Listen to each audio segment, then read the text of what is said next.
now we are joined by Gord Stellick, Stellictricity himself. How you doing today, Gord? Hey, Justin, Sammy, I'm doing great. Listening to you. Oh boy, free agents coming to the rescues again. David Clarkson, Mark II. What do we think? No, don't do that to us. Well, no, but Gordo's right. He had the big one with the Devils right before the Leafs signed him, right? Yeah. No, was that Bourne too? Was he? No, because David Bourne came in a trade, and then Jonathan Bernier came, and that was going to catapult the Leafs to not blow a 4-1 lead in Game 7. Yeah. And here we are. All these years ago. Poor Clarkson. He probably would have been a great Leaf if he was like, behind 7 names and not like the guy at that point. I think it all went bad for him when he got spent in the preseason for jumping off the bench and never got on track after that. It took him 2 months to score his first goal. Remember that? But that was still weird. Everyone knew the rule, and I know he's trying to show that he's a great teammate. And hey, the guy had horrible injuries, so but the point being is, you don't want to get that player like that you're talking about. Oh, wow. Okay. I mean, Jason Blake, another example. Mm-hmm. The key about pro scouting is, picking up a Barbashev at the trade deadline, and squeezing it through, being that guy at 2.75 or whatever that gets you there. So anyway, it's fun talking. We'll do it all summer, and it's fun listening to you guys about, wax poetic as we are having, one series further, but what is it? 1 step forward, 2 back, maybe 1 forward again, maybe half back. I don't know. It seems like Leaf fans are spinning their wheels again. It's actually really funny, like how quickly it got lost that they won a series. There's like the 10 days there, but you talk to people and they're like, another blown season. No, it's you like, know what? Pretty good year. Gordo, you'll be a good person to talk to about this, and you, Bourne. I was out east a lot this weekend, and I was talking to a lot of different Leaf fans, and the consensus I had after that, talking with a bunch of different people who love the Leafs, is that, you can't let what happened in the second round take away from what an incredible moment that first round series win was. Like, I know it stunk, and I know it everything got painted with the brush of that crappy second round, but having your much maligned captain score an overtime winner to put you into the next round against a hated rival, it was an awesome moment. But everyone just craps all over it now because they just got waxed by the Panthers. But the first round was great. That was enjoyable. Well, how far east were you? Pickering or Ajax? No, I was in the East Coast. I was in Nova Scotia. I know. I know. So here's the thing, Sam, is 100% that's the way you should feel and want to feel. And after the Tampa Bay series, did feel free at last, hallelujah, all that. But then again, the manner in which they lost, the fact they didn't appear to be ready to compete in the first 3 games. Now you go back, okay, you won the first round, but that's all you've won in 5 years. I know. Like I said, when Kyle Dubas took over the team, this was a team that was automatically in the playoffs, okay? And 5 years later, he's cashing in as the king of Pittsburgh, dining on that record. And I'm not saying that with disrespect to him. Good for him. And you go, this record sucks. Okay, in the big picture, this record sucks. Okay, as far as the playoff. Okay, so that's what you're balancing. So I'll give them, okay, but then, man, you got that chance. Go, be the Florida Panthers, be the Vegas Golden Knights. There's no Boston. There's no Colorado. It's open. It's open. There's, you took out Tampa Bay. What was it, last Stanley Cup champions of the last 18 years aren't in it anymore in the Final Four. Anyway, so that's the mix I kind of find, Justin and Sam. It was a winnable cup. Yeah, it felt like it, given after, where they sat after one round. So then, Gord, are you okay with what's happening? We're hearing very little about the team aside from Matthews may come back, the core may come back, the coach may come back. Or how do you feel about, the rumors of the tree living era that we could be looking at this very similar Leafs team?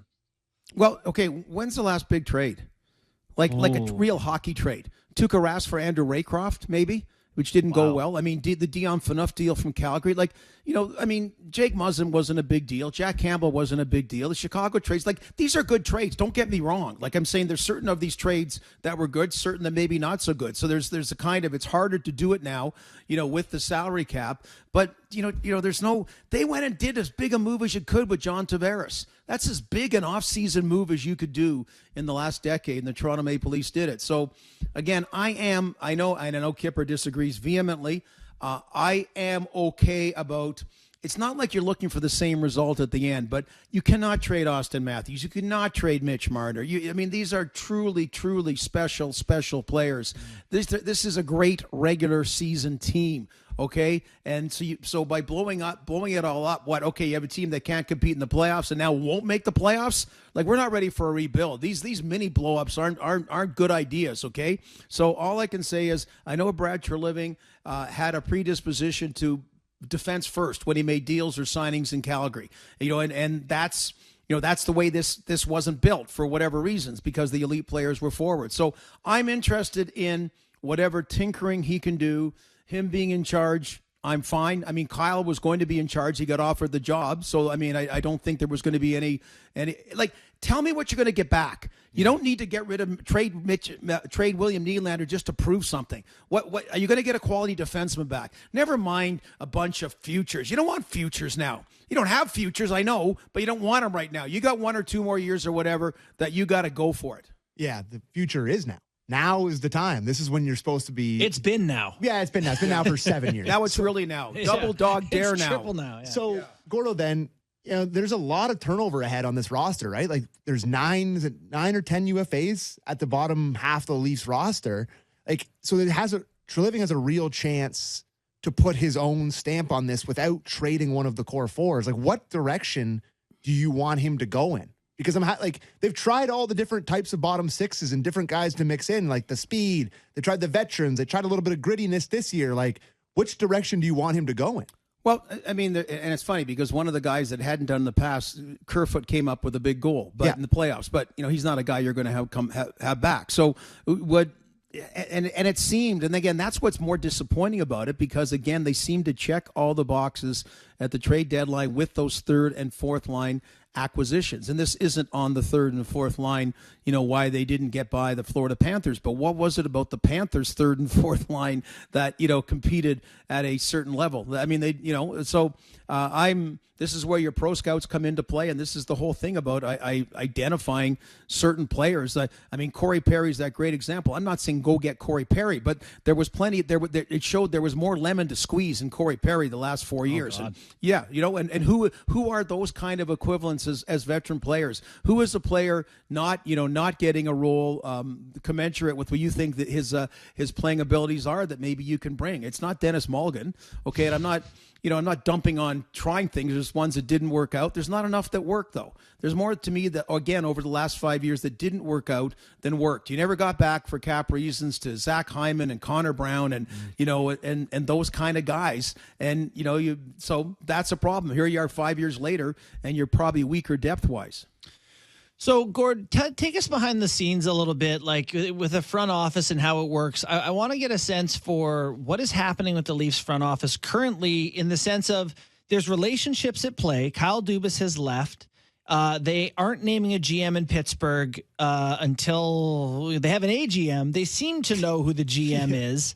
There's a head scout in Toronto that is boys with Dubas. Like, it does feel like there's a lot of relationship dynamics, and we don't get to see a lot of that at the public. That's a major factor in how some of this plays out, isn't it? Yeah, and and when I say this with respect, but hey, go to Pittsburgh and have a good time. Good. Yeah. I mean, Brad, there's all kinds of people that can do jobs. Even if it wasn't Brad Treliving there, I mean, there's all kinds of competent people out there. And the thing is, Brad Treliving being experienced, he's got all kinds that he can plop in there. And Brandon Pridham, it seems like a lot of people, Jeff Merrick, one of them, seems to think that he's ticketed to be the GM of Pittsburgh. And if you make him the GM, then that is a way to get him there because it's deemed a promotion. I don't know if that's the case or not. He's a smart guy. He's a quality guy and whatever. And if he can be one of the guys Brad Treliving keeps, I'm sure that's great. But there will be others. It's Brad Treliving's show now. The scouts, they're working for the Toronto. Well, first of all, they hardly have any draft picks. Okay, whatever. They gotta make sure they take some no-dose pills so they don't fall asleep at the table in between picks. So whatever, and if they go, that just goes with the territory. You always have some of your guys and women nowadays. And that's good. Just make sure, like the older days, I hate to say in my day, Justin and Sam, but there was a little more cronyism, that I would take Sam just because he's a good golfer and I want to win the best ball tournament, right? And then it turns out he's a terrible scout, right? We're now, use it to draw quality people that you work well with. And I'm sure whoever leaves, Brad Treliving, it'll be like a chess game. We'll have someone that can basically replicate that. So we saw the Fried conversation about Matthews staying here for 8 years.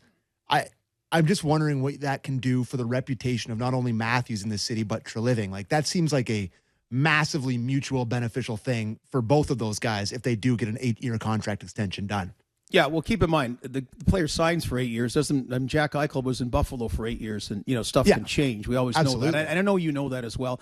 I'm not as hepped on it. I'm saying, hey, if I'm the player, sign 3 years. And I'm okay with it if I'm the team. If I'm the player, sign 3 years, because in 3 years' time, the cap will go up, should go up considerably, and then the next 5, I can make more money. Do you think Connor McDavid wants his term or Austin Matthews' term now in hindsight, right? Mm-hmm. So I'm like, I don't like, Brad Treliving doesn't have to do anything cosmetic to look good, okay?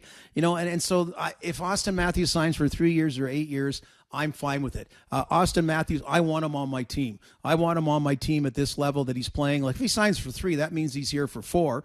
And 3 years is a long time, Sammy. It's a long. So the 8-year deal, okay, great. But, whatever it may be, if Mitch signs short term, I'm fine, whatever. So, yeah, it does seem like Austin Matthews, the indications are that he wants to stay here. So that's the best news I'm getting, because I know he didn't have a Hart Trophy year this year, but he is a special player, and he could arguably end up being the greatest Toronto Maple Leaf of all time if he stays here. Yeah. One of the things that is being said about this Leafs team is that it wasn't their defense that let them down necessarily. They didn't score enough in the playoffs. I don't think they scored more than 2 against Florida. They didn't. Yeah, which is not spectacular. I think didn't they score? They scored 2 in game 6. Oh, 6 and then 2 in every other game. Yeah. Right. So a bad run there might have been. Yeah, they didn't score more than 2 for the last 5 or 6 games. So question there then, you see people being like, they got to add offense. But I look at this decor, like Giordano may not come back. Justin Hall may not come back. You're looking, Luke Schenn may not come back. It could be Riley and Brody, and then it's like McCabe, Liljegren, Timmins. That seems like a pretty dire area to attend to, don't you think? Yeah, no, totally. And the D is part of the offense as well. Well, that's, and as you know, the simplistic thing about having trouble getting the puck out of your zone. And in the playoffs, that becomes more apparent because everything gets ramped up. And whatever your strengths are, you should be able to be exerted. But whatever your weaknesses are, get a little bit more exposed. And I know people that, said, geez, I thought TJ Brody was a Norris Trophy candidate. No, that's not a knock against him. I just mean there's kind of a little bit more of an ordinariness that I think people thought, compared to, say, the Vegas Golden Knight D, for example, which is probably the gold standard. So, yeah, I just, I think there's certain area, that's probably, one area that also continually needs to be addressed. I mean, we'll find out a little bit more, what is McCabe all about? Just kind of, what can Liljegren get to the next level? Gustafson, we've hardly got to know you. What, whatever. I just, what are all these things? Morgan Riley, you played like a stud. You're still not a Norris Trophy guy, but you played like a stud that you need a stud D in the playoffs, and you are one guy that delivered the goods.